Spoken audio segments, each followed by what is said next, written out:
Great. Let's start and more people will join as we move on.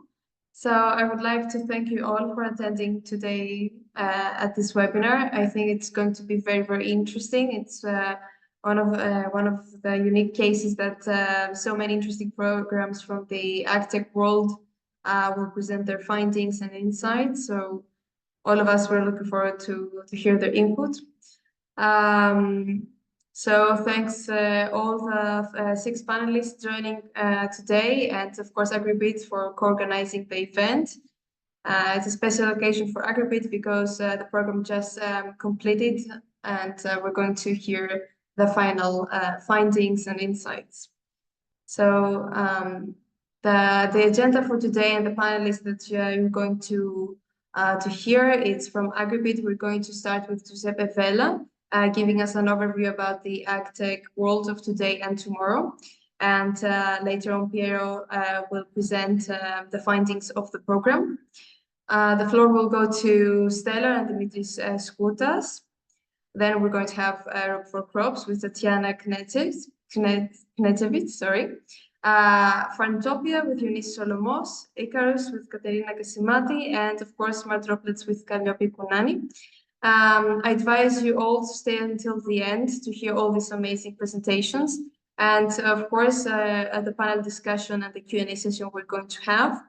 If you have any questions for the panelists, please feel free to use the Q&A tool and not the chat. It will make our life much easier. So pose your questions at the Q&A tool and we're going to select some and answer at the end. Hopefully we're going to have enough time to answer as many as possible. I will start by presenting WikiFarmer and myself. So I'm Stella Pavelegiou. I'm the Senior Content Manager of WikiFarmer. For you that doesn't know WikiFarmer, it's an open access knowledge platform for the agri-food sector. We try to transform the agri-food sector, and for this reason, we have created a 360 ecosystem designed to empower farmers across the globe.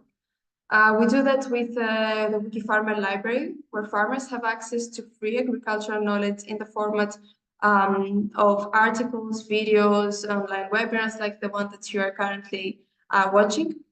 The WikiFarmer Academy, which is our newest product, where farmers can access complete online courses in multiple languages and get certified by WikiFarmer to strengthen their confidence and business. And last but not least, our quite well-known B2B WikiFarmer marketplace for agricultural food products, where farmers gain access to domestic and international markets to increase their visibility and profit. So you see that we try to cover everything and give the knowledge to the farmers to have the best final product and to become more sustainable and efficient. Some interesting data that you might like to know. We have over 1,500 original articles translated into 17 language versions. Everything is human translation, so we try to keep the quality high. The content has been created from our own team of experts, but also with the contribution of over 230 contributing authors, from professors at top universities in the sector up to professionals, experienced farmers, agronomists, etc. We work together with 55 partners, with universities, institutions, research projects like the ones that you're going to see today. And the content has been checked by over 24 million visitors coming to the platform, literally from every part of the world. And to give you a bit of an idea of our strength in the farmers community, we have over 18,000 registered farmers alone in the marketplace. And if you added this number, the farmers from the library, the number really skyrockets. So it's a unique platform. And we've seen that knowledge is the bottom line for everything, and it keeps the sector running. So gathering data, we've seen that it is one of the key factors to be successful and to accomplish climate resilience. When we asked almost 300 people from all over the world, we've seen that 95% of them actually witness effects due to climate change in the region or farm. And when we focus mostly on the problem, you see among the issues that they're facing, you can find scarcity of resources, damage from extreme weather events, drought, soil degradation, but also pest and disease outbreaks, and other problems, you see that most of them answer that they actually lack the knowledge that they need to cope with all these problems. So to become more resilient, we have to start by training the farmers and helping them access this valuable information that the research world is currently developing. And never forget that we have people, farmers, especially smallholder farmers from all over the world that needs information to tackle these issues. And we've seen that 60 and in some cases even 70% of people coming from Latin America and Africa declare that it's hard for them to find information in language that they're fluent at. So it's not only important to share this information, but also take care and translate it into languages of people that are going to actually need the information. So today it's another sector. We're going to dive into the agtech sector, produces and uses large amount of information to help farmers become smarter, more precise, more sustainable and efficient. So we're going to see many tools to do that, from GPS on tractors to drones, robotics in the production or value chain, sensors, of course, decision support systems, up to smart packaging in some cases. And in the center of it, we have data either coming or going out from these tools. And of course, AI that will help us make conclusions and use this large amount of data. But you see that all are running with knowledge and are producing knowledge. So it's important to have this information and share it with the audience. To find more information, you can also visit our homepage. We have a category devoted to AgTech. So please find more relevant content there in multiple languages. And if you have some insights and you want to share them with us, please feel free to contact me. At the bottom of my screen, you can see all of the partners that we're working on. Among them, you will find today's presenters and many other important organizations of the sector. So that was my brief presentation. Thank you all for your attention. Feel free to contact me and visit the platform to find more information. And now I would like to stop sharing my screen and give the floor to Giuseppe. Thank you, Stella. I will share the screen with the presentation. I hope that you can see. Yes. Okay, thank you.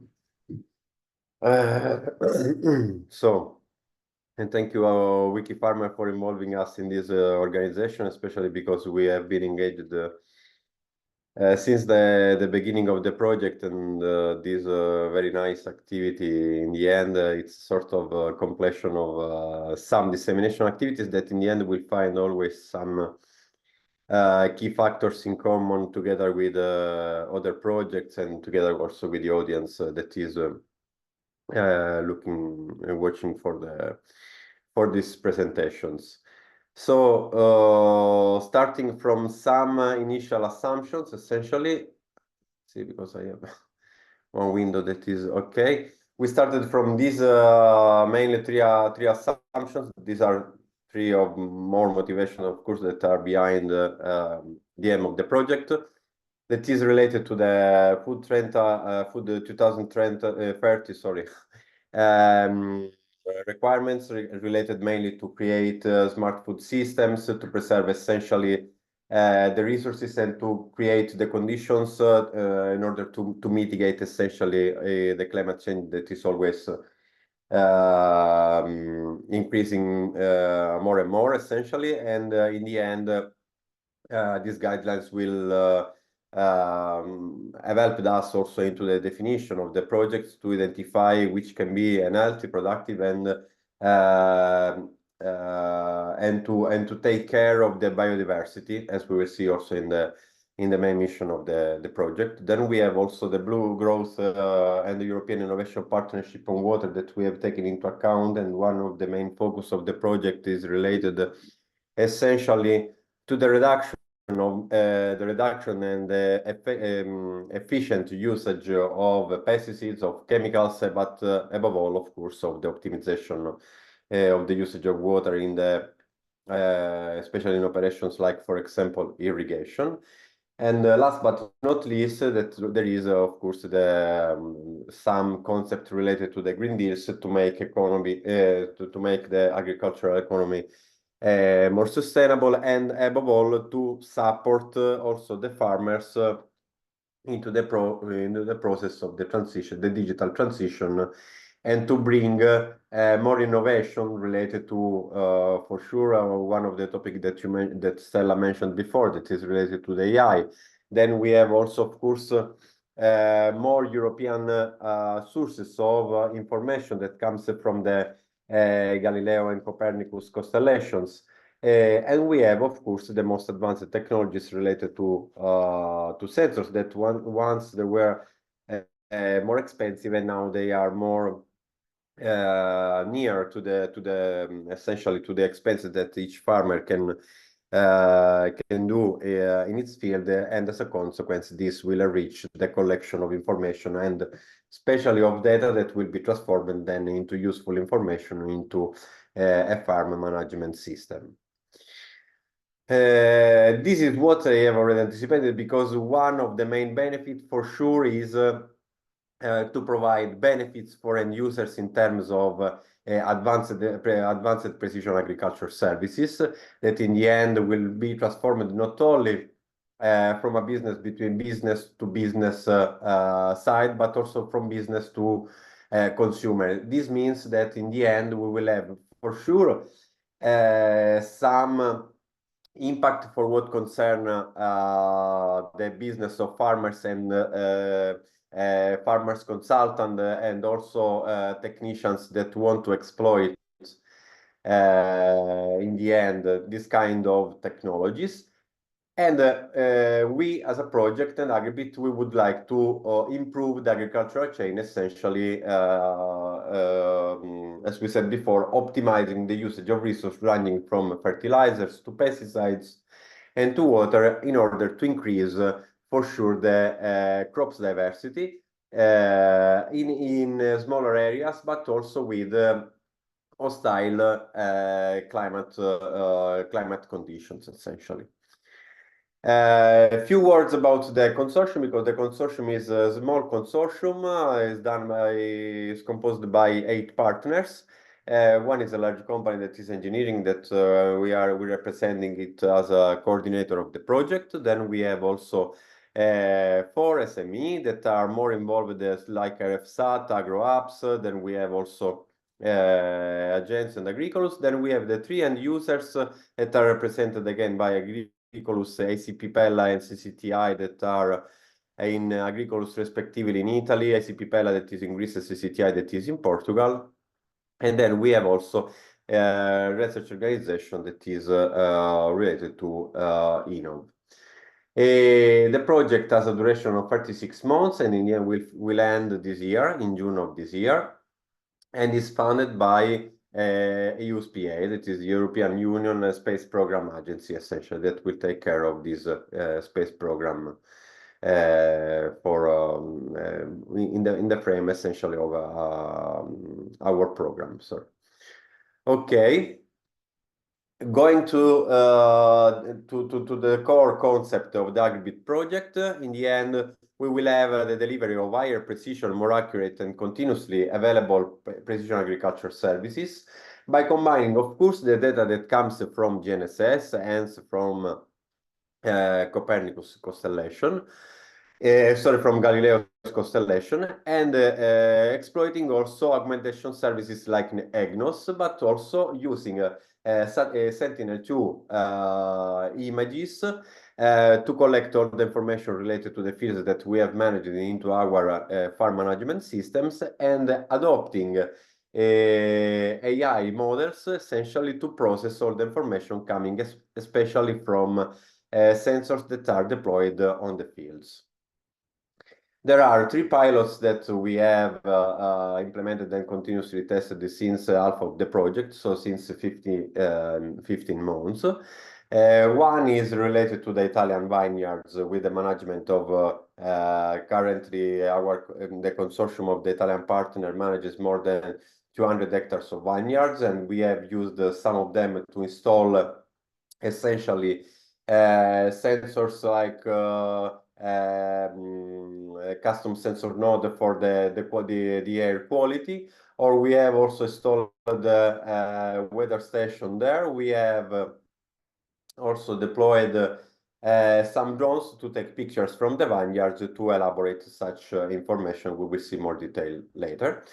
We have also the Portuguese tomato fields that is mainly concentrated into the detection of the disease of the early warning during the growth period of the plants. So the Portuguese tomato fields will be mainly concentrated on disease. And then we have also, of course, the other pilot, as I have anticipated before, that is the Greek peach orchards, where we have used a wider variety of precision agriculture services in order to have more detailed information in orchards across essentially tree canopy.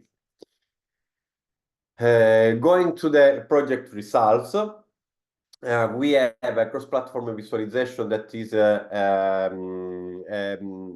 farm management system that is used essentially to provide advice and the status of the field to farmers that will benefit from the usage of precision agriculture services and from the GNSS precision positioning.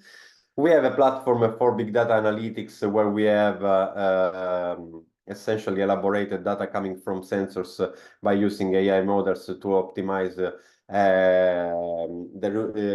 in this case, we have done some experiments essentially for the pollution degree of the fields, but the idea is to extend also this kind of services also to the optimization of resource supply and water usage. We have an open API, let's say, not platform, but an endpoint essentially for third parties to use essentially the API of the services that we have developed in Swagger style to allow all the technicians to connect to this information and also to use such API and to essentially create cross-fertilization activities among different projects and activities. And we have, of course, the precision agriculture services to monitor weather conditions, pest and disease through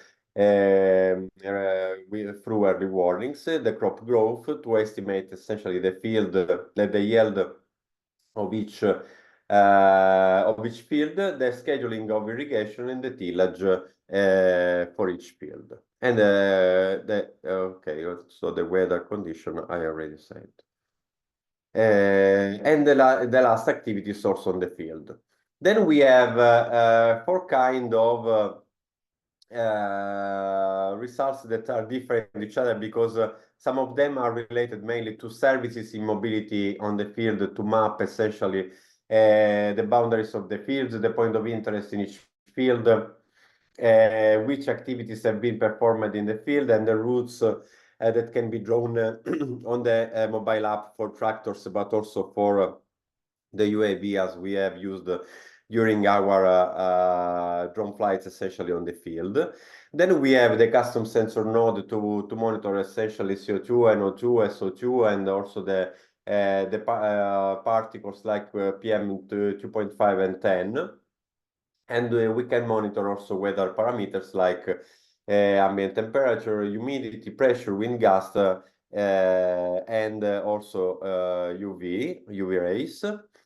We have also the UAV data collection that have been used, as we said, by using the application Lightbar that is from the Agenso partners to trace essentially all the different routes that the UAV could perform in order to take pictures and to understand and to extract the different vegetation index from the field. And then we have, thanks to the application of the GNSS receiver that have been built within the AgriBIT project, we have applied such precision positioning to the to the collection essentially of the information through the drone flight, and we have applied it with, as we said before, augmentation services, in this case using easy and deployable customized RTK augmentation service. That's all from our side. We have left this QR code to join the community platform that has been built within the project. That is a collaborative platform that will unify essentially all the activities that we are doing within the AgriBIT ecosystem, talking about, as we said, the Open API, the farm management system, and all the information related essentially to the usage of the sensors, some short information and instructions related to the results that we have extracted thanks to the funding of the project that we have received from European Union. Thanks, and I hope to be in time. Perfect, thank you. One reminder to the participants that you can add your questions at the Q&A tool at the bottom of the screen. And we'll try to answer them at the end with a panel discussion and the Q&A session. So now the floor goes to Piero Scrima to give us the insights from the project. Piero, the floor is yours.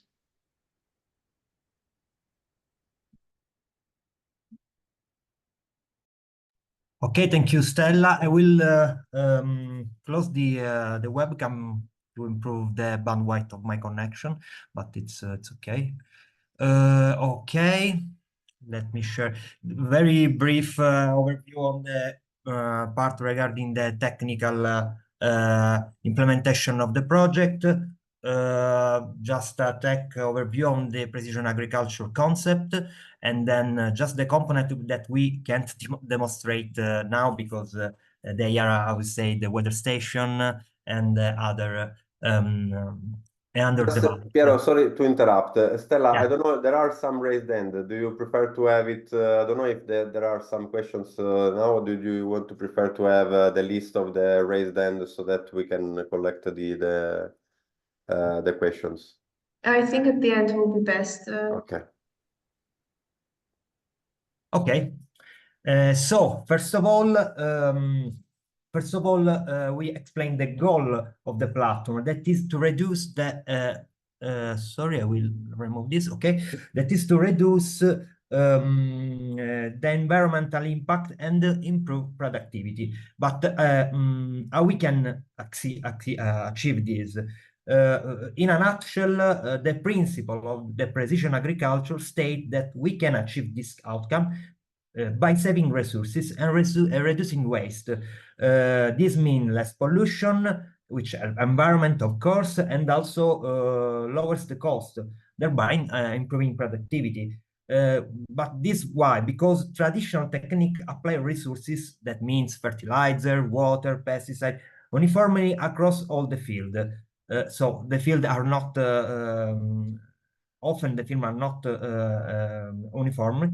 With precision agriculture, through the use of different technology, we can apply resource according to the specific need of sub-parcels. So at sub-parcel level, of course, the resolution depends on the technology used.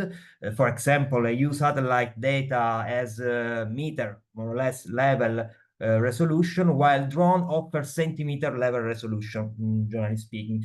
The approach of AgriBIT inside this precision agriculture concept involves different kinds of technology to collect and process data, creating synergy among this technology.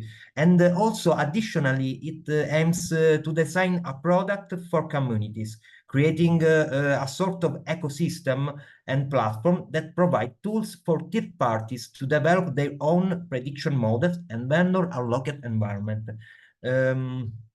This involves also farmers and third parties.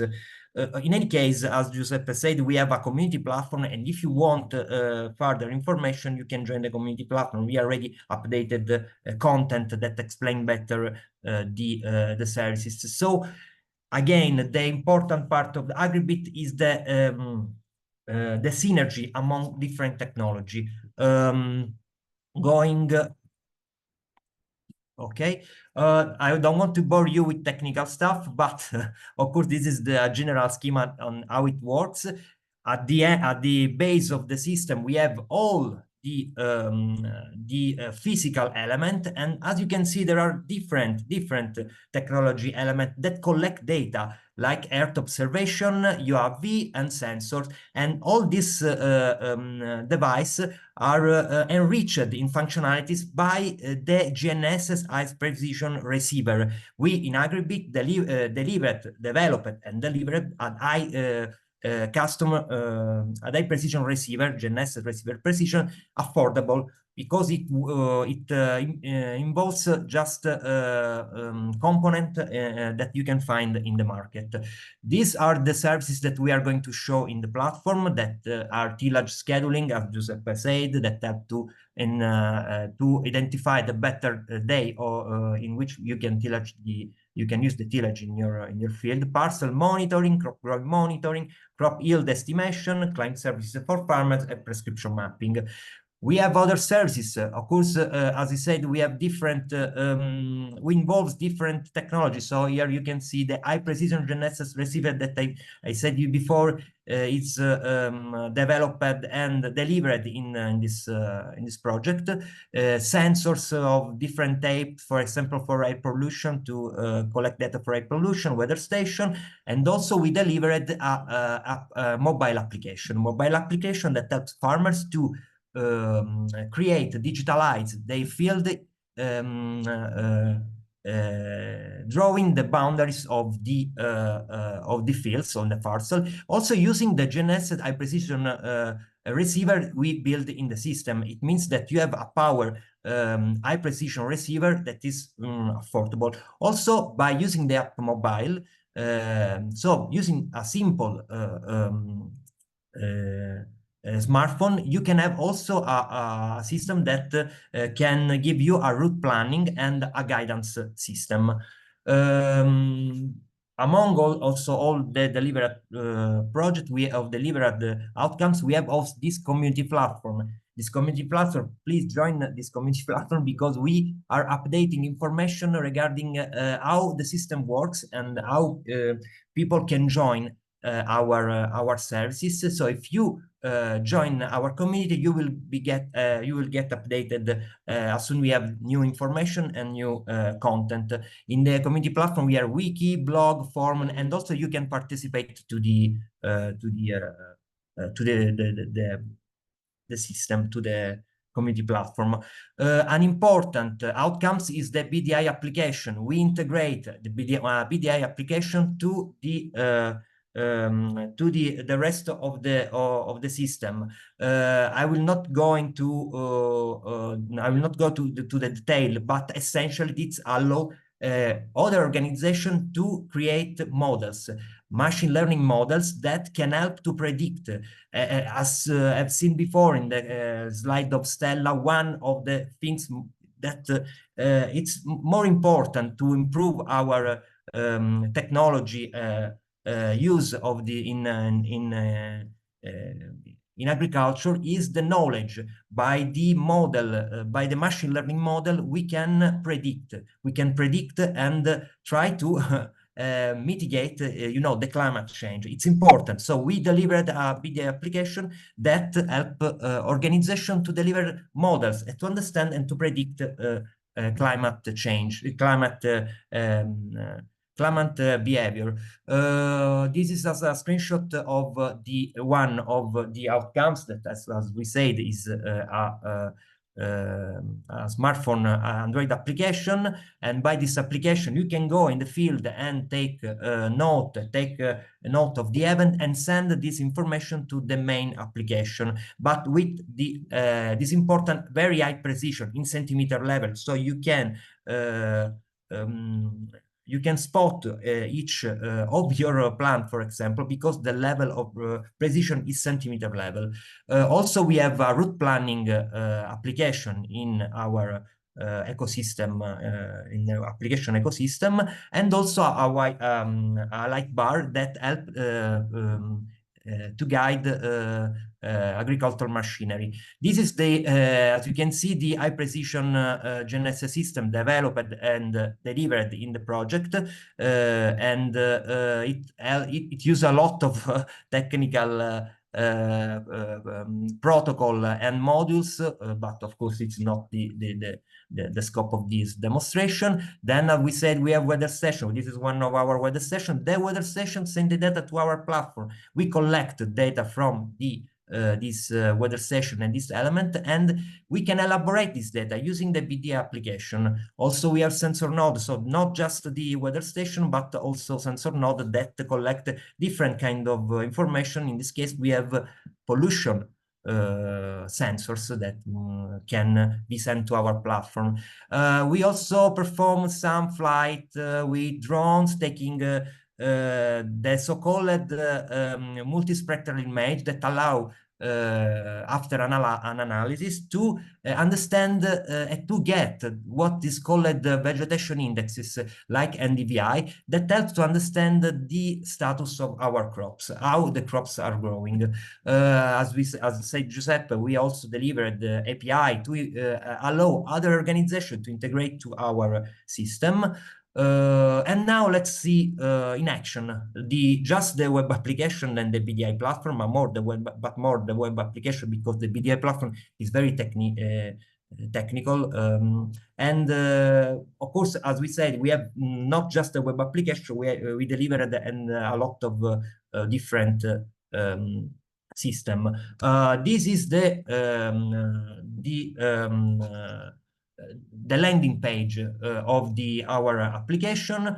This application is divided in three sections. At the center we have the content. On the left we have the menu, and on the right we have the scope. First of all, we can choose our organization because it's a multi-tenant system, so each farmer can have one or more organization. I think more is important for experts that can have consultant for different organizations. So each user can have one or more organization, and for each organization, of course, the parcel of the organization. On the left, we have Piero, are you sharing the browser or the slide? Okay. Sorry. Because we see the slides. Okay, sorry. I was sharing the slide, but I thought it was the browser. So now you should see my browser, isn't it? Yes. Okay, great. So again, this is sorry. This is the landing page, the main page of the application. When you log it in, you will land in this page. In the central part, we have the information that now I will explain better. On the left, as I said, the menu, and on the right, you can choose the organization. Currently, we have this organization, AgriBIT, that is one of our pilot. Of course, we also have the information from the user that is logged in. On the right, we can see all the section of the services. Under resource menu, we can see the three main entities in which the system is arranged. Of course, these entities are parcel. It's important to represent parcel in the system. The activity related to the parcel and acquired by the use of the smartphone application, the Demarcator app application, and also data source that are very important, are everything that acquire data from the field and also from other services that can be displayed and analyzed in the application. The dashboard, as you can see, shows a summarization of all the most important information of the field. First of all, we have a summarization of the information regarding the early warning services. This is important because the early warning services say the risk of pest and disease in the next 7 days. And here we have chart that summarizes, say, this risk. and say how much field are in warning in the next 7 days, what are the type of pests involved in this risk, and the level of the risk. Fortunately, is mostly lower and moderate. You can go to the entire list of this warning. We will see in the detail list of the parcel that we have a timeline of the trend of this risk. Then we have, of course, you can navigate also, and you can go to the list by clicking on this button. Then we have a list of the last updated parcels. These are just 3, but you can go to the overall list of the parcel.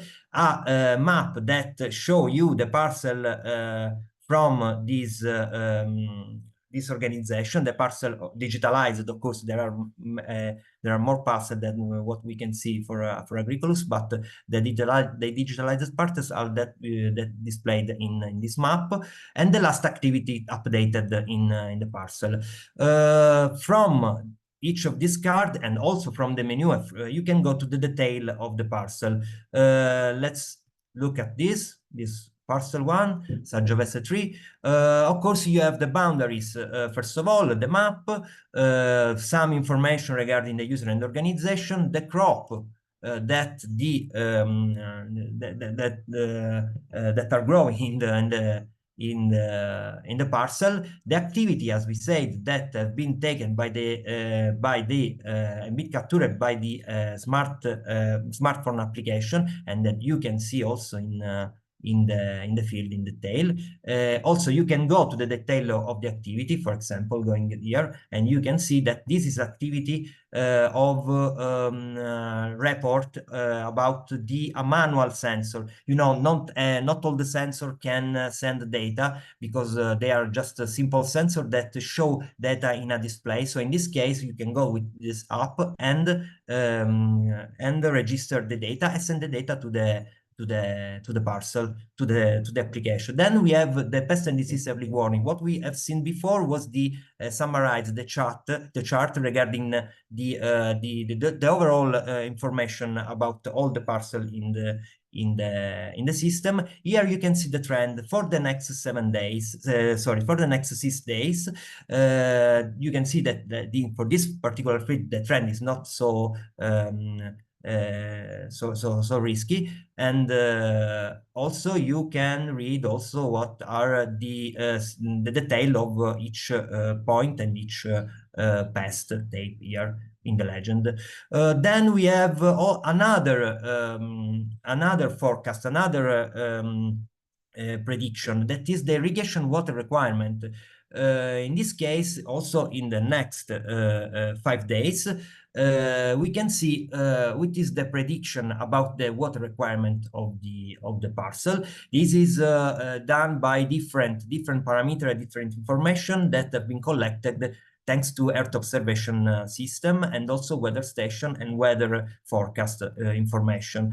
And these weather forecasts that are involved in the irrigation prediction are displayed here. You can see here the next 7-day forecast for the weather, but not just the weather coverage and the temperature. If you click on this button, you can go to the detail of the weather forecast, and you can see the detail regards more measurement like soil moisture, surface irradiation, so a lot of parameters that can be interested in analyzing what will be the next day's status of our parcel.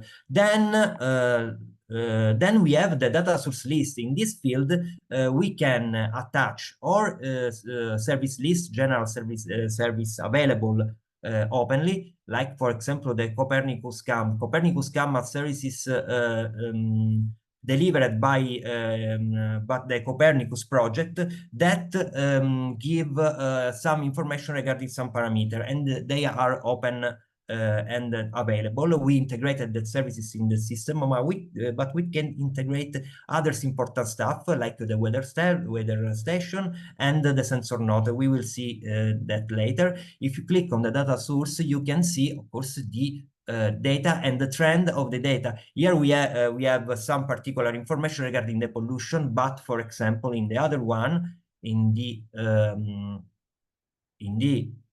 real-time air quality open data, we have other information. We can also change and humidity, temperature. You can change also the windows, time windows that display the information, and we can also download the data.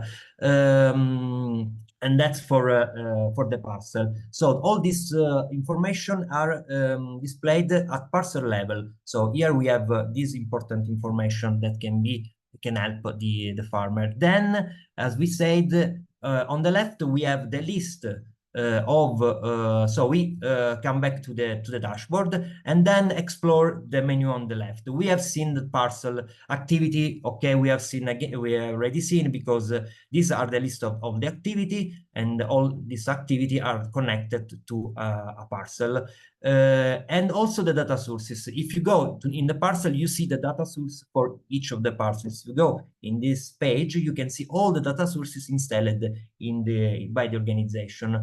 In this case, also about apart from Copernicus CAM, we have weather station. We installed the 2 weather stations in these 2 fields, and if you click on the weather station, you can see the trend of the data for the last 7 days. Of course, also here you can change the range of the data, and also you can download the data. You can have this information for a weather station, but also you can have information for data sensor. Then we can go, okay, so apart from this information, as we said, we delivered also precision agricultural services. What are these precision agricultural services? They are shown here on the left. We split the agricultural service, the precision agricultural services, sorry, okay, here in 2 subsections, analysis and observe. Let's take a look at the analysis subsection. Okay, the early warning services, we already have seen this information. Here, of course, you have the early warning for all the field present in the organization. So a different point of view. Piero, Yeah. Piero, we're a bit out of time. Can you please wrap up? I will close very fast. Okay. Thank you. Then we have the yield estimation that estimate the amount of yield that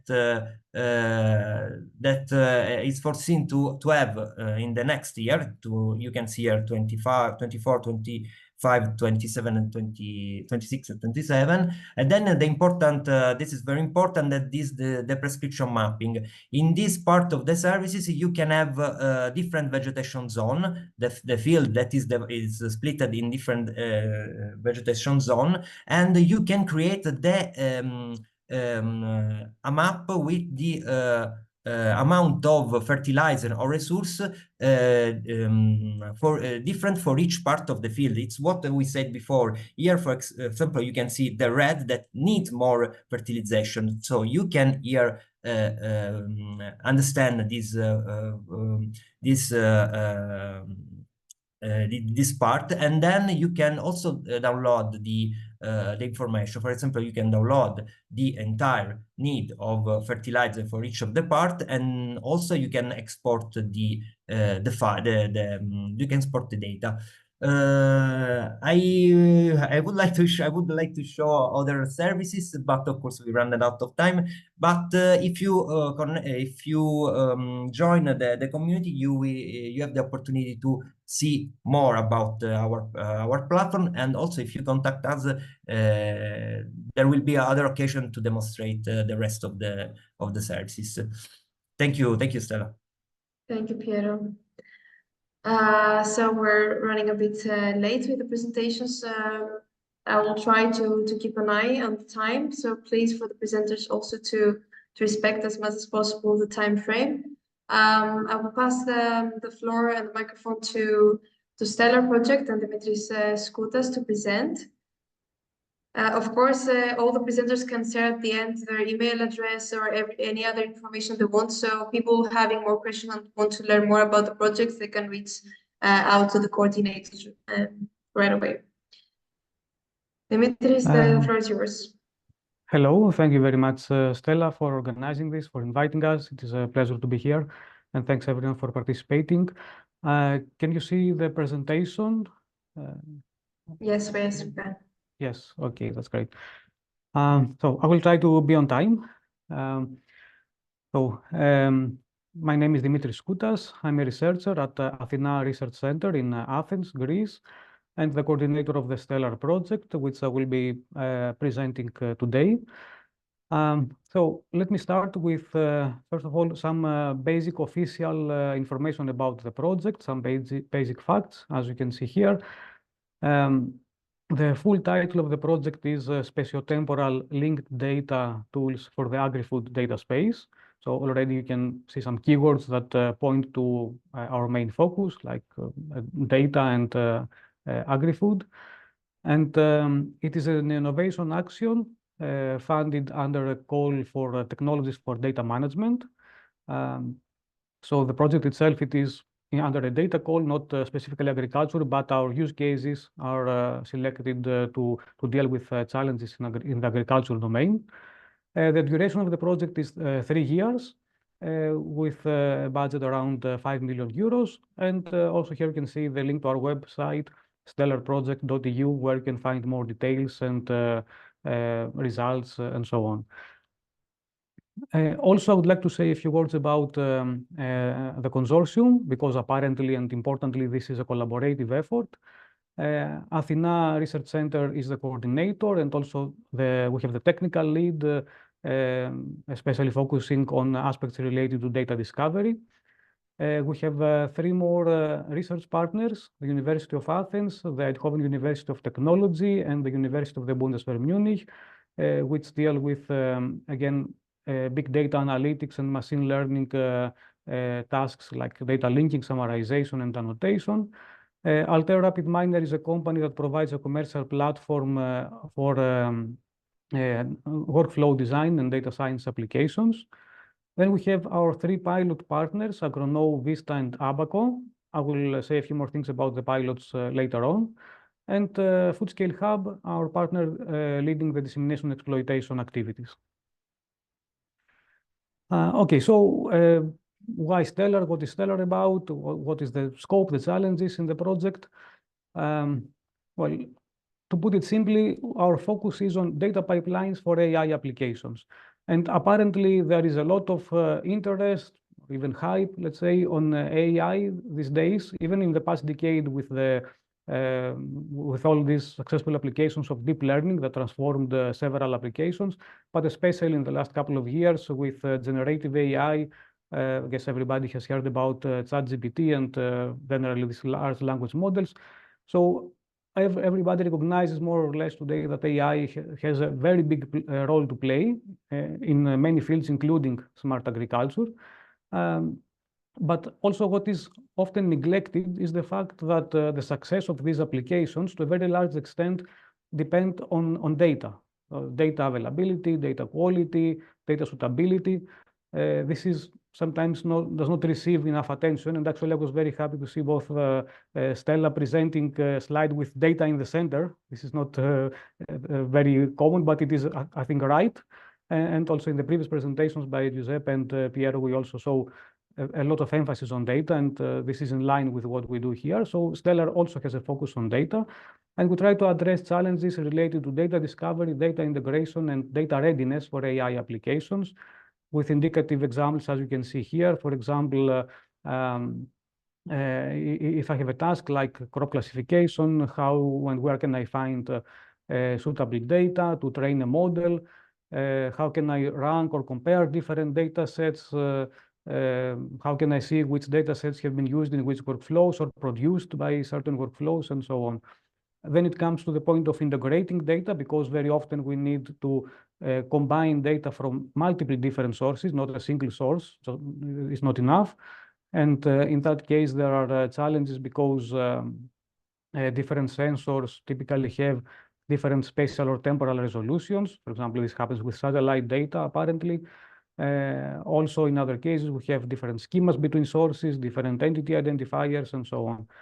And even once you select and integrate the data, again, there are still challenges before you train a model, because you might end up having a scarcity of labeled instances, and this is often needed for supervised learning, or even generally not having enough data to train a model, and then you need to use synthetic data generation and augmentation techniques and so on, or you might be dealing with data bias that can affect in a negative way the results of the model. So STELAR tries to deal with such kind of issues. We are building a so-called knowledge lake management system, or KLMS for short, which has two main parts. The first part is the underlying platform.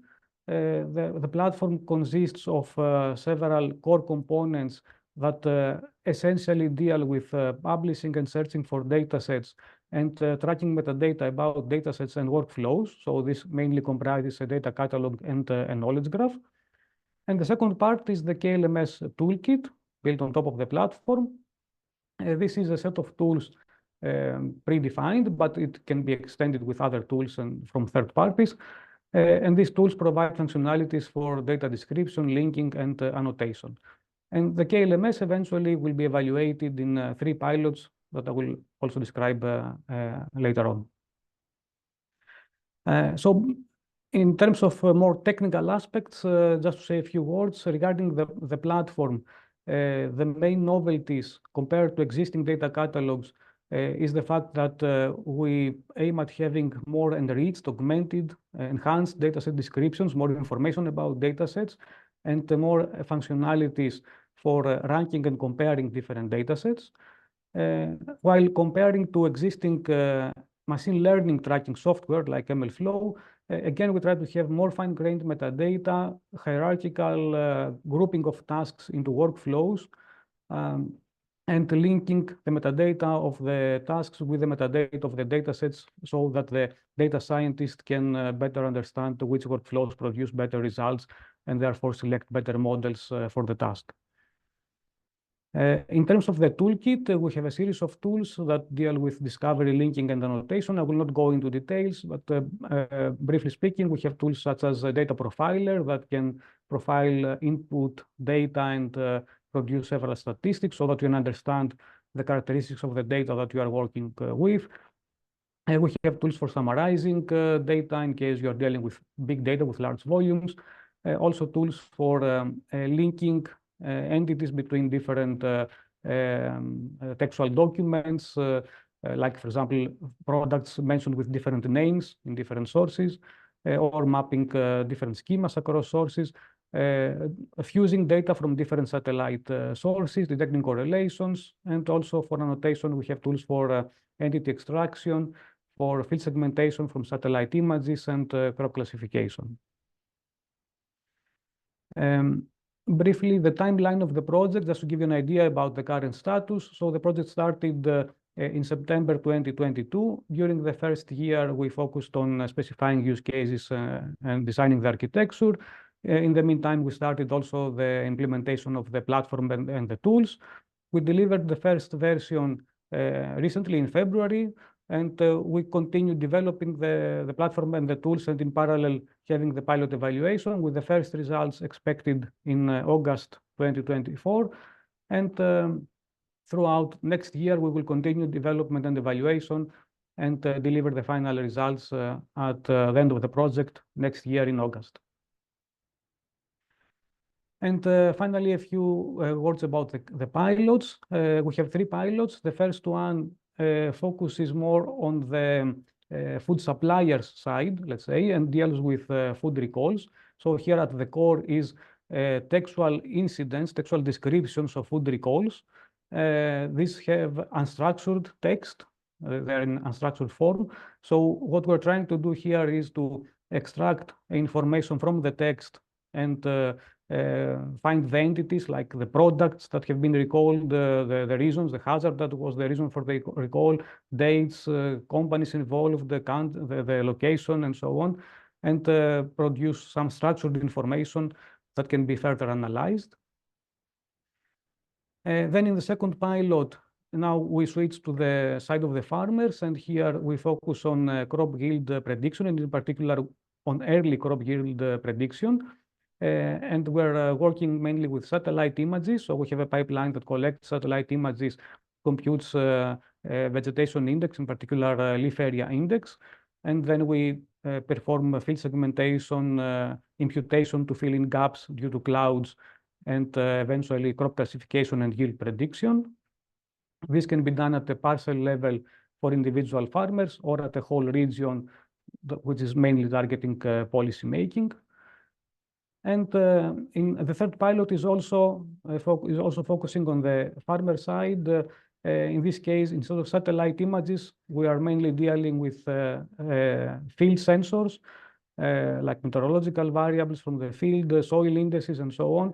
And the goal is to develop suitability maps in order to optimize the planning for the farmers and their strategy. Okay, so this was a brief overview of what we are doing in STELAR. Thank you for your attention, and if you have any questions, I'm available. Please let me know. Thank you, Dimitri, and for respecting the time. We'll move on to the next presenter, Tatiana. Can you hear us? Yes. Hello Perfect. from my side. I will now just share my screen. Okay, I hope you can see it. Yes, Right. we can. Yes. Okay, thank you. So hello everyone, my name is Tatiana Knežević. I'm head of exploitation department at Foodscale Hub. And today I'll present you the Crops for Crops project, in which Foodscale Hub plays the role of exploitation and dissemination and communication manager. So as we all know, crop protection requires much labor, which is often poorly paid, but also unpleasant, and usually to a certain extent can be considered unhealthy. And that's why one of the most important challenges in European agriculture is the cost and scarcity of labor. So the cost of labor affects the profitability of farming, while the scarcity of labor threatens its very existence. The latter was illustrated widely during the COVID-19 pandemic, when many EU countries were not able to welcome field workers from abroad, and as a result, some crops could not be harvested and had to be left on the field. Now, it would be very nice if robots can do some tasks on the field, and at the end of the day, if farmers could go home and let the robot do the work on their own. And as we all know, robots have already replaced labor in several sectors of the economy. However, this is not the case for agriculture, at least not at a large scale. Because we know that there are certain commercial robots available. For example, there is a Robotti robot from our partner AgroIntelli from our consortium, and also Seal robot from our partner Agriculture. Nevertheless, in practice, there are still many issues that prevent the widespread use of robots in agriculture. For example, the complexity of agricultural tasks, the regulatory hurdles, the need for education and awareness for farmers, and so on. And these are some of the tasks that robots can do instead of people on the field. And the Crops for Crops focuses specifically on pest and disease control and weed control. Here you can see an overview of Crops for Crops vision. So the project aspires to deliver a labor-saving, fully autonomous robotic system together with a supporting ecosystem ready for wide-scale adoption.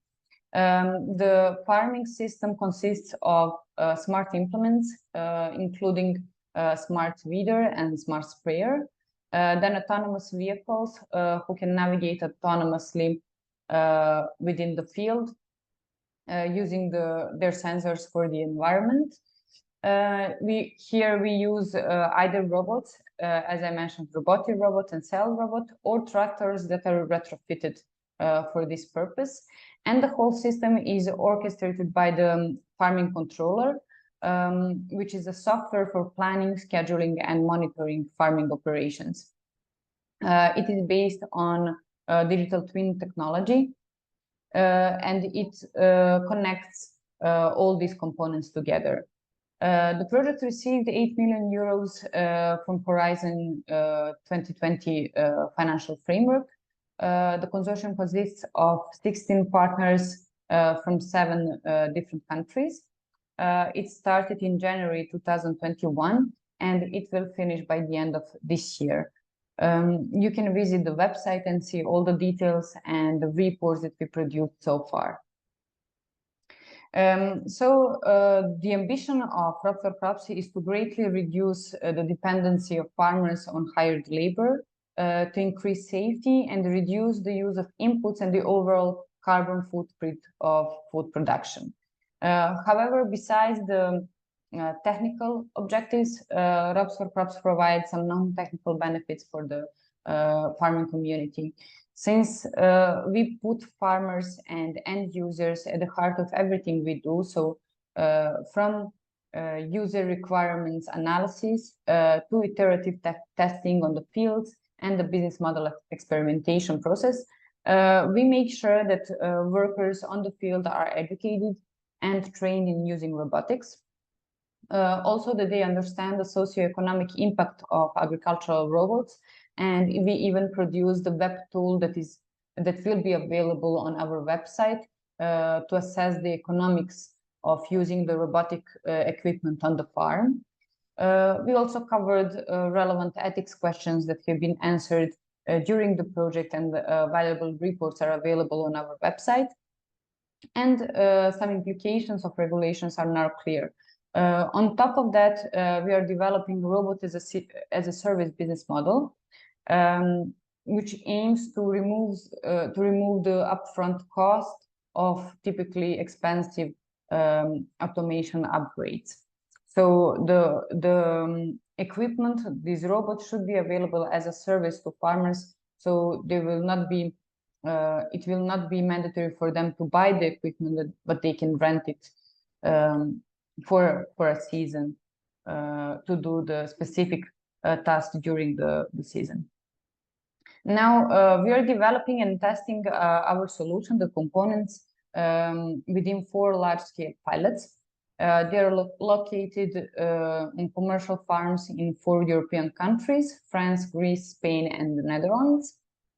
So in the first pilot in France, the aim is to reduce the environmental impact of vine growing. And we are doing this by replacing chemical weed control in vineyards with mechanical weeding. However, mechanical weeding with tractor driver is economically not attractive because it requires 5 to 7 passes per year, which makes total cost of around 800 euros per hectare.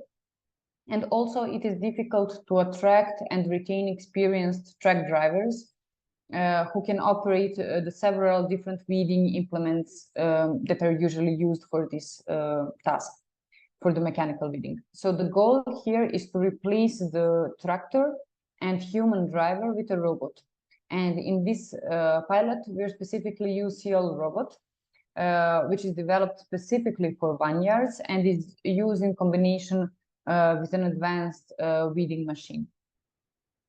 In the second pilot, which is focused on spraying table grape vineyards in Greece, in Chiato, here we are focused on spraying the table grapes because supermarkets and consumers impose very high quality standards for the table grapes, and this fruit is highly sensitive to pests and diseases. So table grapes need up to 30 applications of preventive and curative crop protection treatments and foliar fertilizer each growing season. And also labor costs because of this are high, and access to workforce is difficult, especially given the limited time window available for each spraying application. Therefore, so within this pilot, we are also using CL robot, but here together with the autonomous retrofitted tractor, which carries a lift-mounted sprayer. The extra challenge in this pilot is the hilly terrain in Kyoto area in Greece, and the dynamic behavior of the robots in this pilot. So the amount of crop protection products that is usually used is reduced by using our new equipment because the sprayer is adjusting the spray rate to the density of the canopy. The third pilot is located in Spain, and it is specialized for apple orchards. So here in Catalonia, which is the home of some of the best apples in the world, it is difficult for farmers to grow the apples due to high risk of fungal diseases. So in Crops project, we are able to reduce the amount of chemicals used by considering the density of the canopy and the disease severity when applying chemicals. So we are using a robot that addresses the labor challenge, while also at the same time we reduce the amount of crop protection products that is used by adjusting again the spray rate and using the perception unit that is attached to the smart sprayer.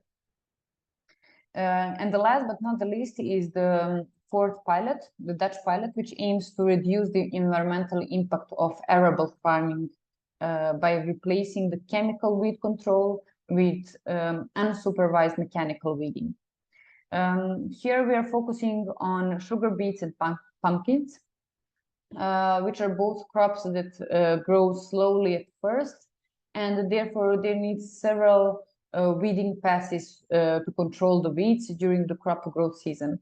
And here we are using the robotic robot, which is also light, so there is not so much soil compaction, not so much pressure on the ground. And this robotic robot, because of his technical specificities, also the weight is specifically usable for arable farming operations. Tatiana, we need to wrap up. Yeah, okay. So here you just see the achievements. We had 2 testing runs conducted so far. Technical work is designed and implemented for communication and control between smart implements, autonomous vehicles. Retrofitted tractors are fully operational in terms of driving, spraying, line following, and they're in communication with farming controller.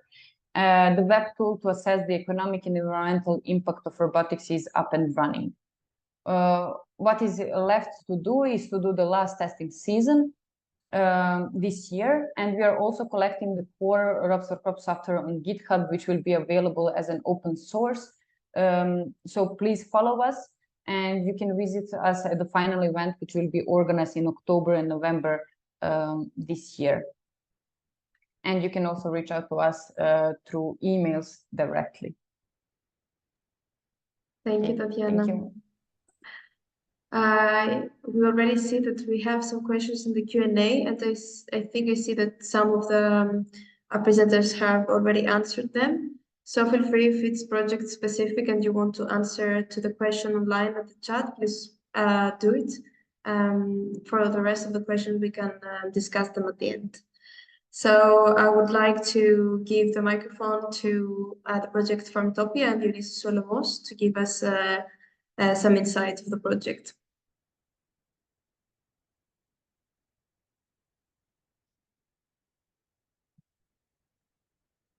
Ulysses, can you hear us?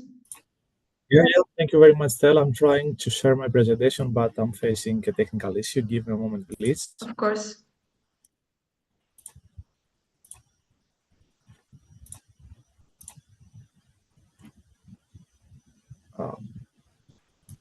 For some reason, this is not feasible, so I will share the entire screen. I hope this is not a big issue. No, no problem. I hope that you can see the presentation right now. Great, but Okay, we see the presenters mode. That's fine, but just to let you know.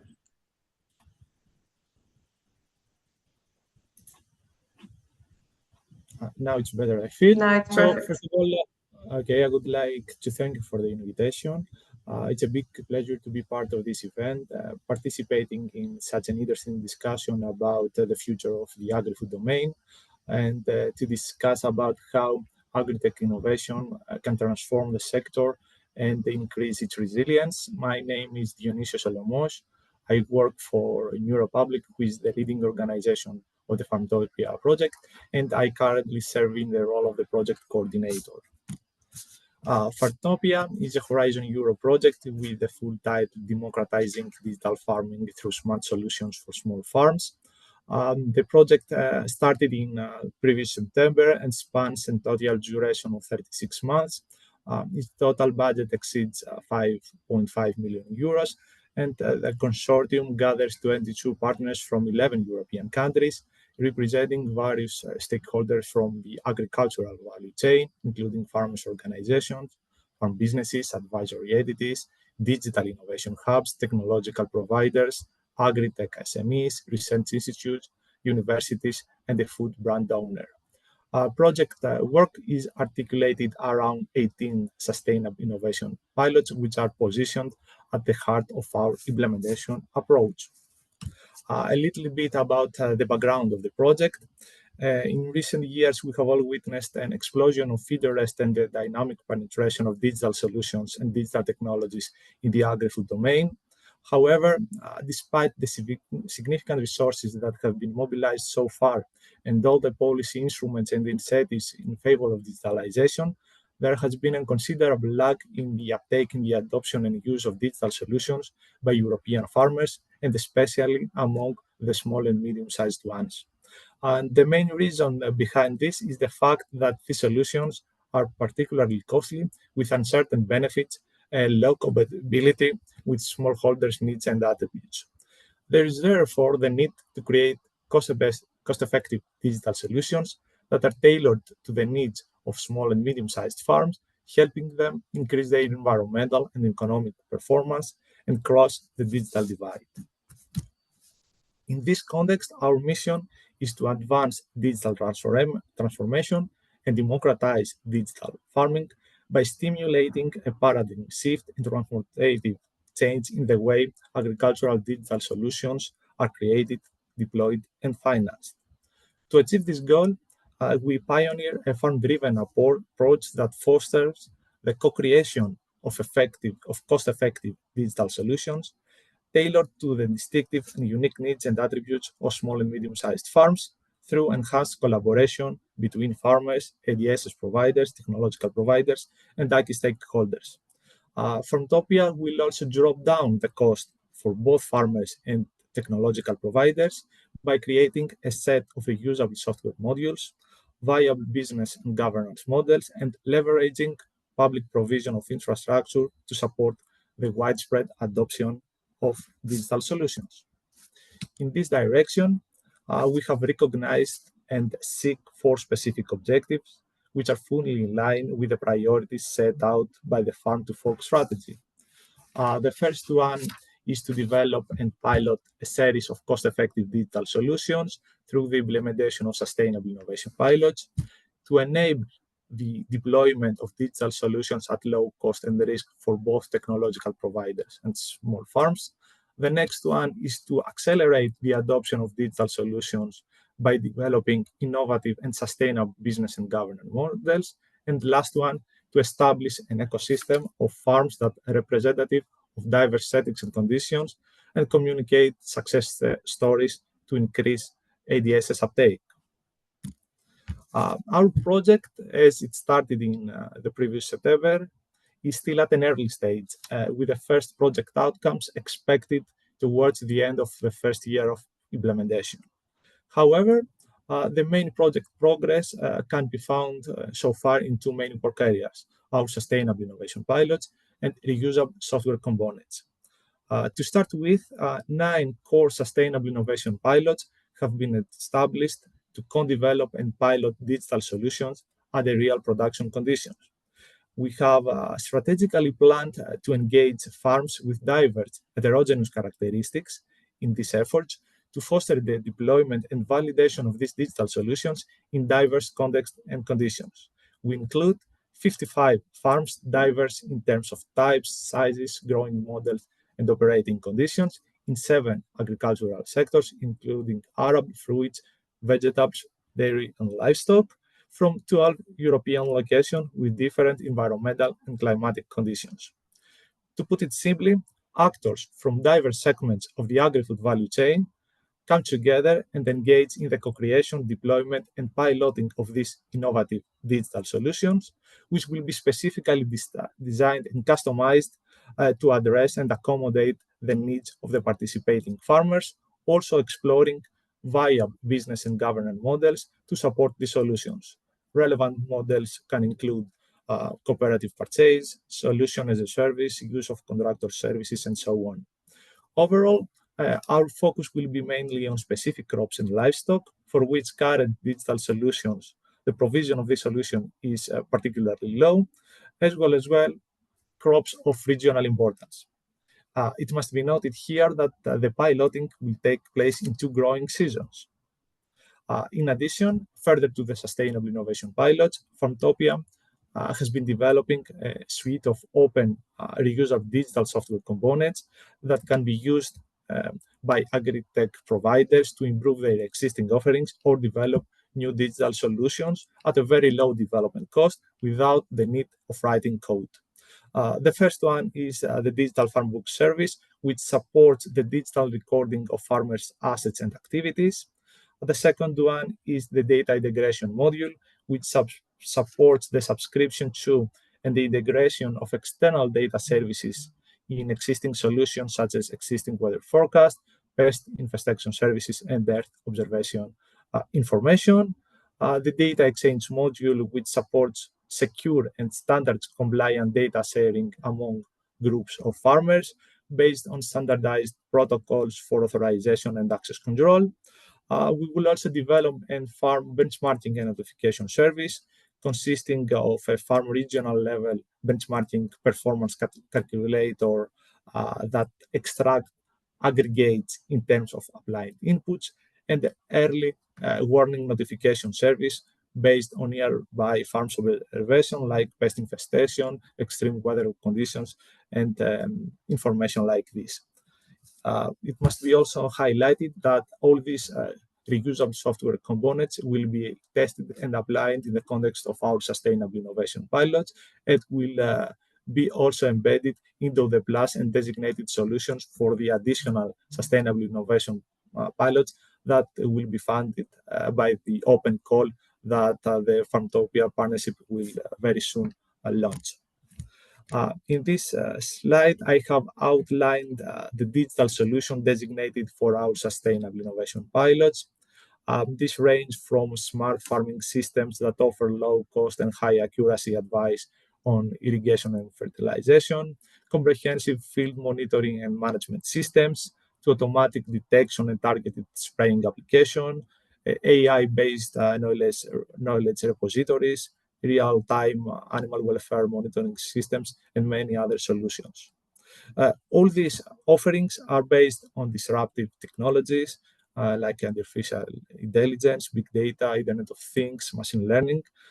They all have demonstrated successful track records, and following customization in collaboration with our end user, our commercial farms, they promise significant benefits for producers, including but not limited to increased food production and food security, reduced environmental footprint, improved working conditions. This is the social dimension of our offerings and the impact of them, reduced production costs, enhanced transparency across the value chain, and additional revenue streams through the adoption of sustainable and innovative business models.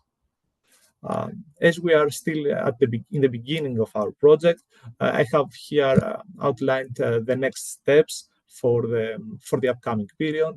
In June, we will be able to have a fully-fledged version of the reusable software components for internal testing. A workshop will follow for the demonstration, refinement, and validation of Farmtopia software components based on stakeholders' input.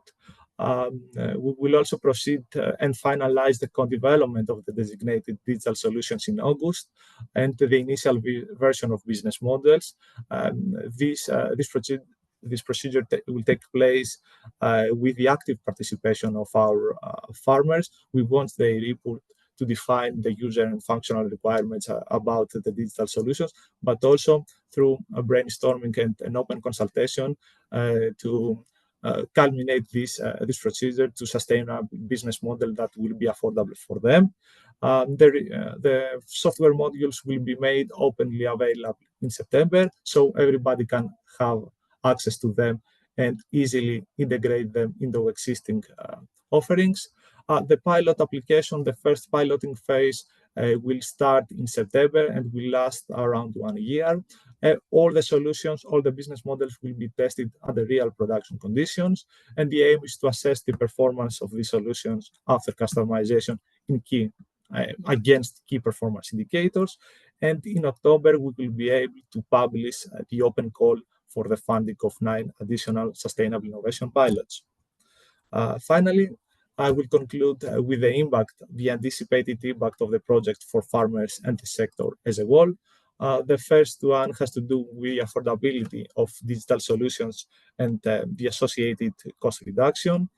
Here, our added value is not constrained to the development of these customized digital solutions, but also extends to the introduction of a range of innovative business models that will essentially make the adoption of these digital solutions particularly affordable while securing financial viability and long-standing value for the adopters. Cost reduction is also achieved through the release of open source software modules that can be easily valorized by agri-tech providers to improve their existing offerings, to complement and enrich their services or develop new solutions. These modules are fully adhering to interoperability standards and entail substantial lower development costs as they ensure a maximum degree of exploitation of existing services and available data, which are at the heart of all of our solutions. Additionally, Farmtopia will seek strategic partnership with industry players and policymakers to support framework enhancements in the governance of the digital solutions, which are mostly pertaining to public infrastructure accessibility, data sharing, and ownership issues. In this direction, we will develop a technological code of conduct that aims to address existing gaps in governance and power imbalance issues, complementing existing policy instruments. We will also deliver a set of policy and regulatory recommendations aimed at creating enabling conditions for the further transformation of the agri-food domain, which will be need to wrap up whenever you're ready. Yeah. Give me 2 minutes and I will conclude. To move on to improve farmers and advisors' ability to use digital solutions, we will be promoting and sharing stories of successful use of our designated solutions under diverse conditions. We will organize demonstration and capacity building events that will promote the exchange of experience and knowledge transfer among key agricultural stakeholders and especially farmers. Based on the results of our sustainable innovation pilots, we will make suggestions about the conditions in which this solution produce the best outcomes for the farmer. We will also develop a digital platform that will enable ADS sharing and will provide matchmaking opportunities, thereby increasing access to digital solutions, to information about commercially available solutions for farmers. And finally, through targeted social media marketing campaigns, farm demonstration events, and the establishment of local digital farming ecosystems, we aim to debunk stereotypes and misconceptions and support the wide proliferation of digital solutions by European farmers. Overall, and I will finish with this, the impact we want to achieve through the Farmtopia project is to provide at least 64,000 farmers from across Europe with access to digital solutions and provide incentives and all the information that they need to have in order to gradually adopt and apply these solutions in their farming practices. And this is the aim for the project duration. That's all from me. Thank you for your attention, and I'm looking forward to your questions. Thank you, Dionysio. To gain time, I would like to pass the microphone to Katerina Kasimati with the project ICAERUS to present their insights. Katerina, the floor is yours. Thank you very much, Stella. Can you see my screen? Is everything okay? Great. Thank you for this. Good afternoon, everyone. My name is Katerina Kasimati from the Agricultural University of Athens, working in ICAERUS in the everyday to-day activities, the management of the project. ICAERUS is the full title of the project is Innovation and Capacity Building in Agricultural, Environmental and Rural UAV Services. So we will be talking about mostly drones in this presentation. Our project, just a little bit of introductory information, is the full duration is 4 years. We're actually now about to finish the first half of the project. We're concluding the first 2 years, and the overall budget is close to 6 million euros. Is a research and innovation action, which means that a lot of research is taking place in this project. And when we submitted the proposal, it actually addressed the topic on potential of drones as multi-purpose vehicles, risks and added values. A little bit about the project. So basically, ICAERUS, we consider it as a game changer in the use of drones in rural areas in general, agricultural areas, but also other rural areas. What we're trying to do is that we are trying to understand the existing knowledge gaps in the market, the risks and the barriers also associated with the use of drones in rural areas. In order to tackle these challenges, the project has developed, let's say, an integrated strategy in order to close these knowledge gaps and also to reduce risks and, of course, to scale up the adoption of drones. So here you can see the 4 building blocks of the project. Basically, we are starting from the current state of the art. So this is the research component of the project.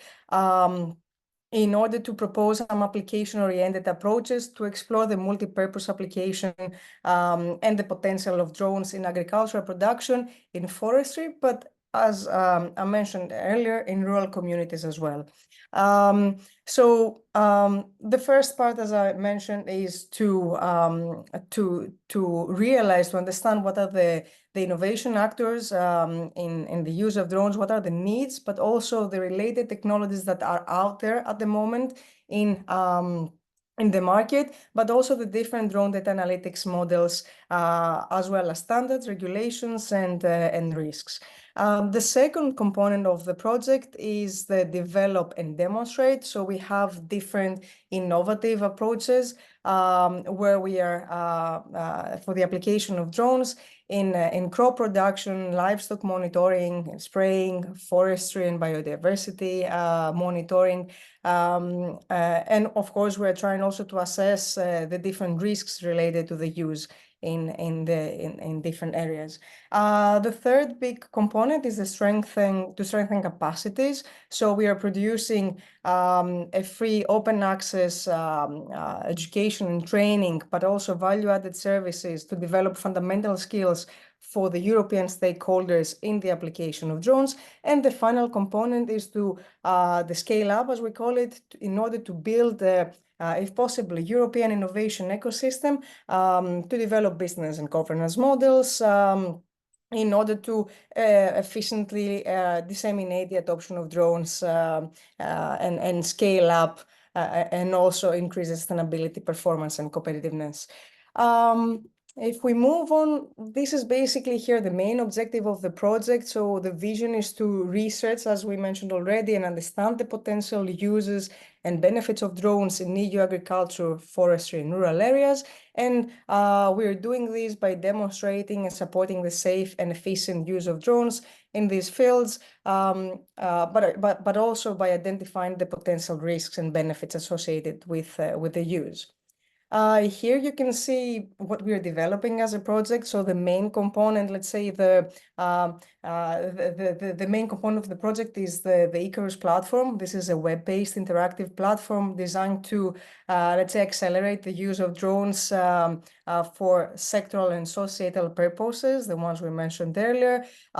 This is actually in this platform, we actually disseminate all the results of the project from the different activities. So a few of these components is the drone market landscape with information, essential information on drone market aspects as the key actors that we mentioned, the needs, the standards, etc. Then we have the drone data analytics library with existing and emerging as well drone data analytics models and algorithms, and also data sets as well. And then, of course, we have the use cases of ICAERUS together with the open call trials. I will mention this in the next slide a little bit more. The socioeconomic and environmental impact assessment of all the different use cases. And of course, as I mentioned earlier, business and governance models are very important at this point for the use of drones in rural areas. And the ICAERUS Academy, which is basically, it's focusing on the capacity building component with the different training options online, but also on-site with different workshops that we're working on, and value-added services for the open call beneficiaries. Here we have a map of the various use cases of ICAERUS and the open call trials, which are the question marks in this figure here. So as we already mentioned, we are adopting an application-oriented approach in this project in order to explore the potential of drones in rural areas. This is actually showcased with our use cases in two different directions. One is representing the eye in the sky, as we call it. So basically, it's about monitoring and optical observation and recording. And the other one is the hand in the sky. So the drone is basically able to perform some applications from the air, for example, the spraying or the goods delivery. So we have 5 different use cases in the project. The first one is the crop monitoring in Spain. Then we have the drone spraying in Greece. We also have livestock monitoring in France, forestry and biodiversity monitoring in Lithuania, and rural logistics in North Macedonia and in Greece as well. On top of that, ICAERUS is building upon the existing network we have with the issue and the promotion of 2 different open calls. Actually, we have 2 rounds of these different types of open calls. We have the push and pull open calls. And this is in order to provide, let's say, financial support to third parties. And it's a mechanism to harvest ideas, data sets, other algorithms, open, of course, to everyone through the drone data analytics library. And of course, to create an ecosystem in order to accelerate, let's say, the formation of a European network in order to use these technologies effectively and efficiently around Europe. Here is a little bit more information about the open call. So basically, the first 3 rounds, let's say, of the open calls have been published already and they have closed. The first 11 sub-projects are running successfully under the ICAERUS umbrella. In total, 20 open call trials, as we call them, the sub-projects, will be funded by the end of the project with a total budget of above 1 million euros. The next round is actually going, and final one is going to open during the summer, and this is going to be the last call for applications. I think with this information, I want to conclude my presentation. Of course, if you have any questions, we're happy to answer here, but also if you want to reach us through the website of the project or personally through LinkedIn or some other social media platform. Thank you very much. Thank you, Katerina. Great time management, including everything in such a short period of time. I would like to finalize the presentations with Kalliopi Kounani, who's going to present Smart Droplets project. Kalliopi, the floor is yours. Thank you very much, Stella, for having us all here. So my name is Kalliopi Kounani. I'm the project manager of Smart Droplets from the Agricultural University of Athens, and the title is Accelerating the Achievement of EU Green Deal Goals for Pesticide and Fertilizer Reduction through AI Data and Robotic Technologies. If we move on to the next slide, so we have a few more information about the project. It has a duration of 42 months. It started the 1st of September in 2022. The total budget is almost 3 million euros, and it's innovation action. So it's the call for digital emerging, and the topic is AI, data, and robotics for the Green Deal. Let's see the vision of Smart Droplets. As we all know, the project is based on the European Green Deal, and what is the European Green Deal is the strategy of the European Union in order to create a greener future.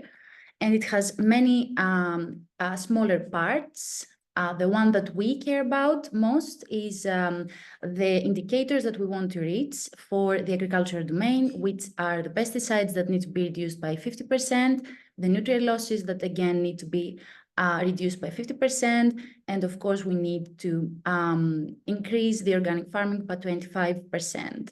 These are the main pillars that Smart Droplets is mostly about.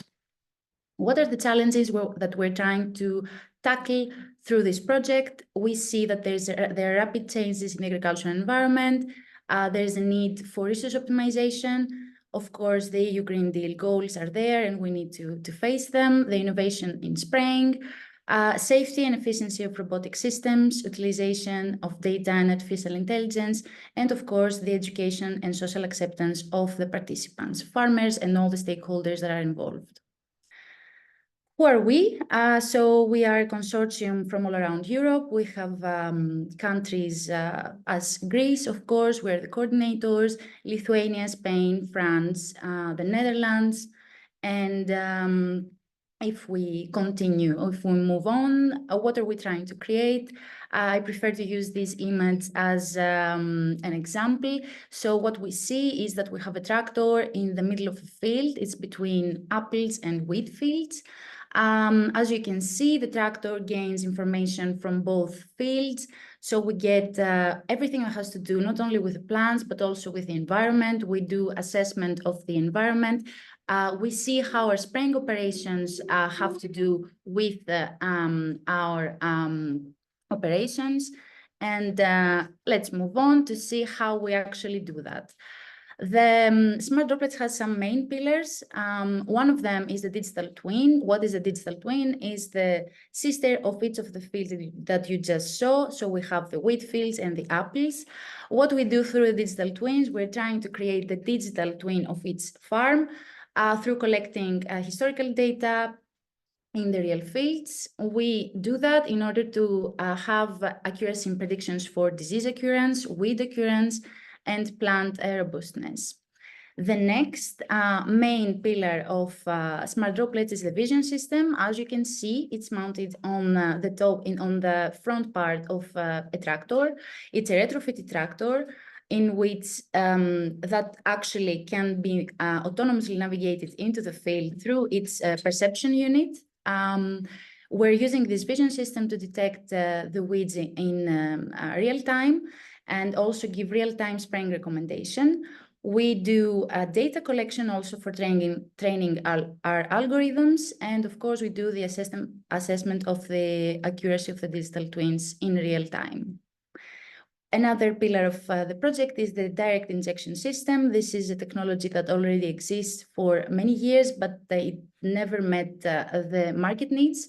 So what we're doing through this project, we are reintroducing this technology and we're actually, through this direct injection system, we can store up to 5 chemical products into one tank. We can optimize the selection of chemicals on frequency, environmental impact, and quantity. We can also apply simultaneously different chemicals in real time, and what we have by the end, 40% reduction of plant protection products, 50% savings on nutrients, and 50% on water use. Here you can see another part of the project is the autonomous retrofitted tractor, as discussed earlier. In the image on the left, you can see the path planning. This is a real field that we're using into the project, and you can see the path planning of the autonomously navigated retrofitted tractor into this field. This is all the path that the tractor actually did by itself. So we have this tractor that can operate autonomously. It uses GPS and sensors for accurate navigation in the field. That will lead into energy and resources savings. And of course, we have the environmental protection. Moving on, if we combine all these different parts of the project, we conclude into the holistic smart droplet solution. Again, I'm using this image in order to explain what this holistic solution is. Again, in the middle, you can see the retrofitted tractor that is between the apple orchards and the wheat fields. And on top of it, there is a huge cloud with all the information that is gathered from all these demonstrations that have been done through the year's duration.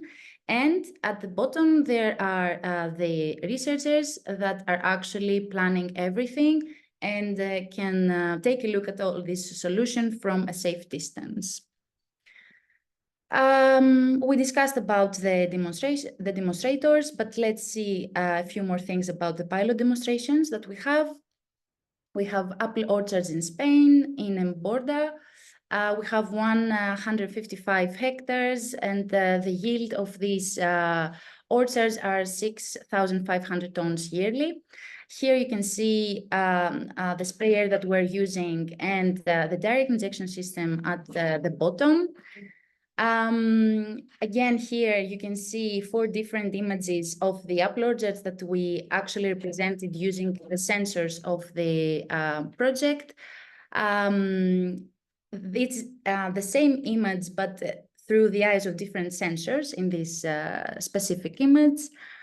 Again, here you have the path planning and what the sensors see. I don't want to go very deeply into the technical parts. Let's move on to the wheat field in Lithuania. Again, we have a boom sprayer here with the direct injection system on top of the tractor. This demonstrator hasn't started yet, so I don't have these results to show you, the ones that I just showed you for the Spanish pilot. And the last part is the training programs of the Smart Droplets project. It's called the Smart Droplets Academy. And what we're doing is we provide training by experts through interactive seminars. There is, of course, open access to the educational material. Through this material, we're doing integration of innovative technologies. We're using everything that has to do with AI, robotics, and data. You can find the source code, the presentation, and all the material that is provided by our experts through the Smart Droplets official website, which is the one I just wrote here. And there is a specific tab called the Smart Droplets Knowledge Base, in which you can find all this material. Here you can see what this training material is about. It has to do with students, it has to do with researchers, and with everyone that is into AI, data, and robotics. The main people, the main organization that actually do this training material is the universities. We have Wageningen University and the Agricultural University of Athens leading this training material. And that's all from my side. Thank you very much. Thank you, Calliope. And thanks everyone for your presentations. It's been a very insightful, almost 2 hours. we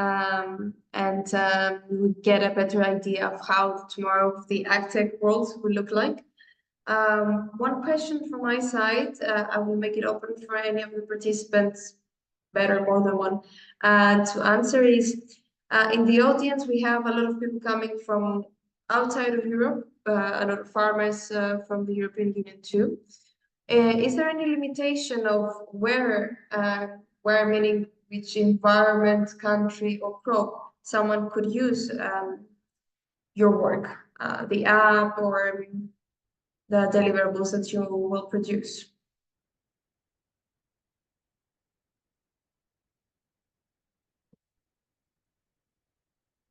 Who would like to give a first answer? Eunice? Actually, all the digital solutions that will be configured, will be adapted and piloted in the context of the Farmtopia project are commercially available, which means that anybody, any farmer from around the world can receive this information, make their market research, and choose one from them to apply. The only restriction is about the open call. As I said in my presentation, we will be launching an open call that will give money to small-size consortium consisting of a farmer and technological provider to develop, to advance existing solutions and pilot them under real production conditions.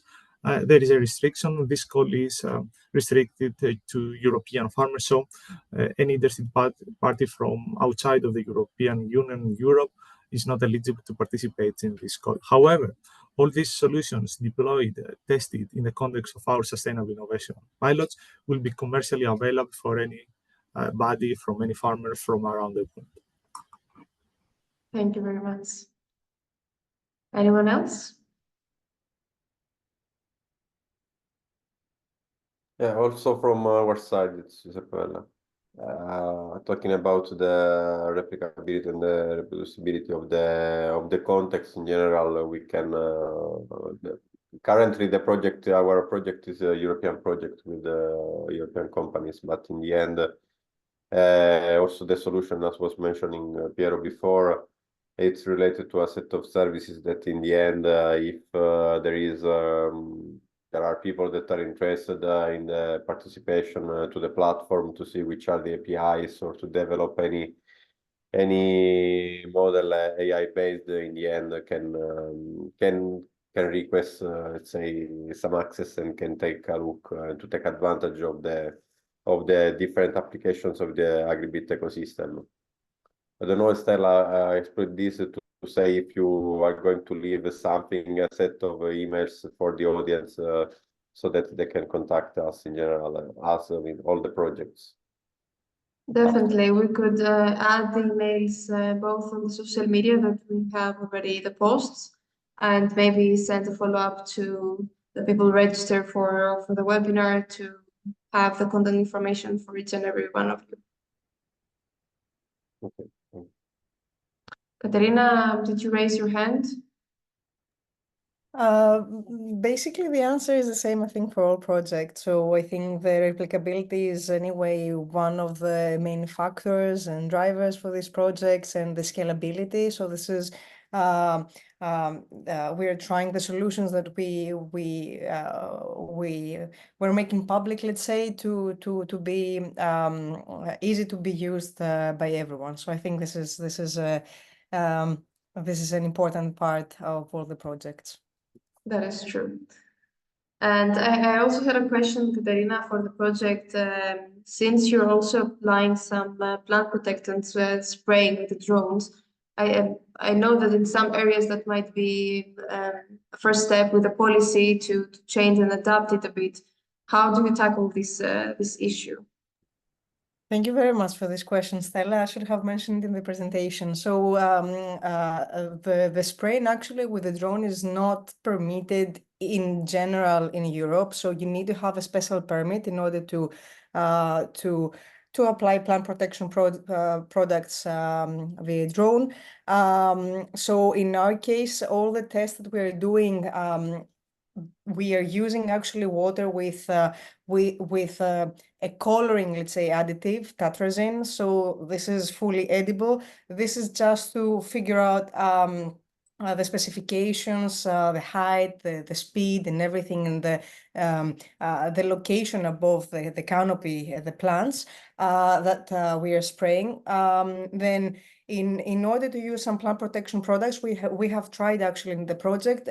We have been in contact with the ministry. For example, this is taking place in Greece, so that's a process we need to follow in order to apply plant protection products with a drone. Yeah, I understand the difficulty because I was hearing about different projects trying to spray with drones, and the concern for these technologies to be widely used from the farmers is also for the policy to be adapted to these new conditions. So hopefully there will be some feedback to the policymakers to adjust it and put some framework that is more appropriate for us, for the agricultural world, I mean. A question that also could be quite interesting is if you have seen any specific issues working with farmers. So it's something specifically that worries them, or it's a drawback for them to start working on these technologies. Is the size of the farm? Is it the value of the product? Is it that it needs maybe new machinery or quite a lot of training? That could be the case for most of the project, the training. And I'm glad that all of you have taken measures to train the farmers for your products, which is great. But just out of curiosity, if you have met any other issues.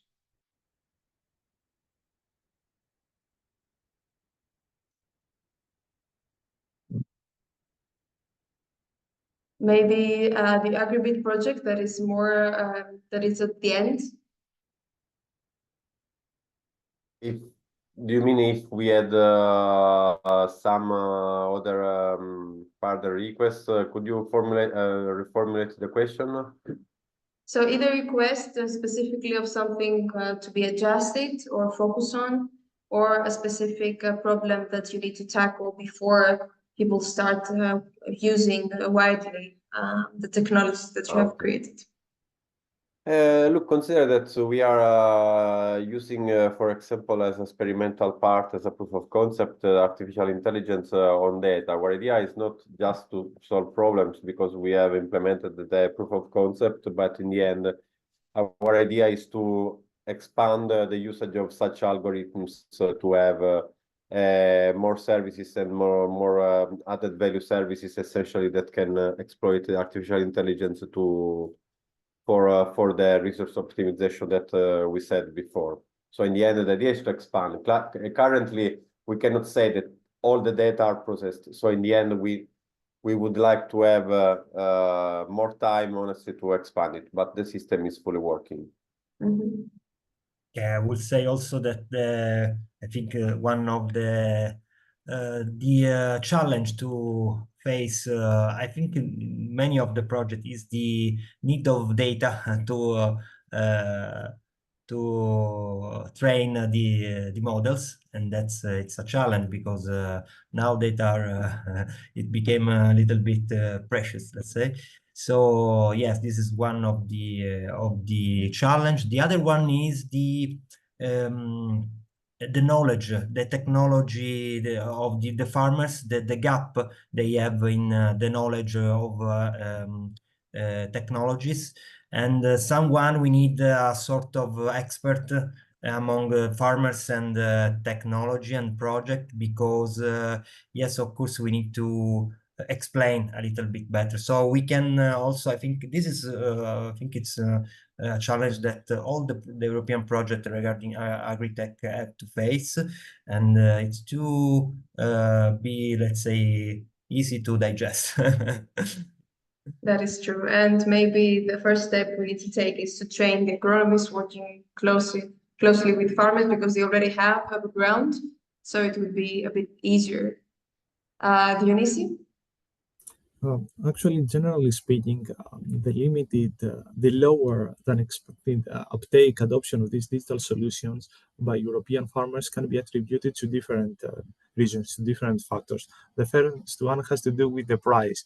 The existing commercially available solutions are particularly expensive for small and medium-sized farmers, which constitute, let's say, the great majority of the farming sector across Europe. What is more, the benefits associated with this digital solution for those smallholders are quite uncertain. They don't know if they pay for one digital solution, what kind of benefits they will yield at the end of the day. So there is a gap of information there. The other factor has to do with the fact that the great majority of digital solutions are not compatible with the unique needs and characteristic of small and medium-sized farmers. For instance, in Greece, farmers are characterized by fragmented land, low income, and not significant capital to invest in digitalization and in the adoption of digital solutions. On this basis, the business models that are being offered by technological providers mostly target large farmers. So you can see here a compatibility issue.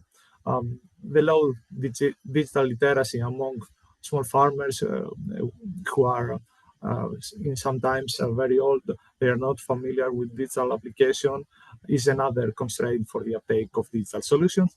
And finally, the low trust they have in digital solutions, the different misconceptions, the stereotypes surrounding the digitalization and how a digital solution can affect day-to-day farming practices. Thank you. Yes, that's true. That's the biggest challenge most of you will have to face. A final question, because we're right on time, is that most of these projects are focusing on efficiency, and part of the efficiency is the sustainability of the system. I was wondering, in your pilots, have you worked with systems of different systems of sustainability, like regenerative agriculture, no-tillage, that have a bit of different setting in some cases? And if the farmers would like to adapt your technologies in their farms outside of the conventional, more sustainable way, what extra steps they might need to do, if it would be possible, if you have tested it already?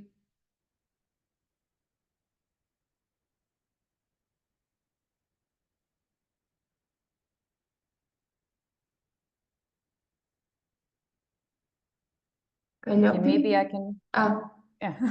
Okay, perfect. Yeah, Tatiana. Because we are in the last year of project implementation, and we will have this final event where we will demonstrate the retrofitted tractors working together with smart implements and how it works. So the first thing that we will emphasize is how the equipment is going to be used, and to train farmers on farm how to use the farming controller, which is a software that needs to be that farmers need to have some sort of digital literacy to understand how it works, and then to plan and schedule their farming operations. And then what Dionysis also emphasized here is the return on investment. So we need to explain them the robot as a service business model, how it works, and when they can expect this return on investment. For specific some calculations that we did is that for bigger investments in automation equipment on the farm, they usually wait for more than 3 years for return on investment. And for small scale farmers, this is not really feasible. So we expect that our solutions will be more adopted by mid-scale to large farms, because we don't think that really small farmers can afford our solutions, even though with this service-based model, they will be able to rent it for some shorter period of time. However, when it comes to sustainability, we also want to offer some kind of findings to the scientific community. So since we are developing the part of a source code that will be open source, publicly available on GitHub, so other projects and other scientific communities, maybe startups in this field, can also use this data to build their solutions on our findings. So the whole concept, the whole architecture of the farming system will be available to be used and to be reused. We will have the EUPL licensing probably protection. However, they can build and reuse it for their own inventions later on. Great. Thank you, Tatiana. I'm confident that the technologies all of you are working on will actually be a great support for the farmers within European Union and outside after the completion of the project. And let's hope it will be a starting point for new policies more adjusted to the needs of the farmers, either to the direction of sustainability or to unlock some of the technologies to be used, and also for the creation of farmers cooperatives, so more smallholder farmers come together and actually be able to use these technologies. So I would like to close this this webinar to thank all the presenters and the attendants for being here. It was an amazing session, great insights. I wish the best of luck for the project still running, and we look forward to have your insights on paper, maybe on articles at WikiFarmer, and stay in contact to share more insights in the future. So thank you all for participating, and we'll finalize the session now. Have a nice afternoon, everyone. Thank you very much. Thank you. Bye-bye. Bye. It was my pleasure. Bye, everyone.